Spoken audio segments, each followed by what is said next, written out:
توی دیوار مدرسه ما نوشته بود آدمی ساخته افکار خویش است، فردا همانی می شود که امروز می اندیشیده. من صبح به صبح ساعت 7:30 صبح میخوندم، روزی 10 دقیقه 5 دقیقه ذهن منو درگیر می‌کرد. دوباره من میرفتم سر کلاس، همینجوری مینشستم، معلم میومد درس میداد، تمام میشه. دوباره موقع برگشت اینو من میخوندم. کم کم آینه تبری که آروم آروم میزنه به درخت‌ها بالاخره میفته دیگه.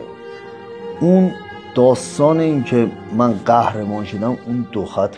من اومدم با خودم فکر کردم من تهش مهندسم بشم هیچ خبری نیست، ولی من قهرمان میتونم بشم، من میتونم رکورددار جهان بشم.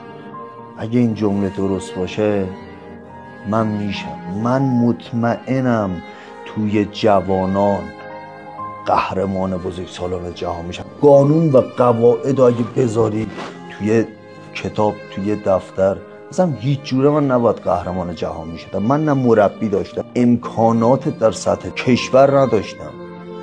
بعد اون وقت فکر کن تو سن 19 سالگی بدون مربی من قهرمان جهان شدم.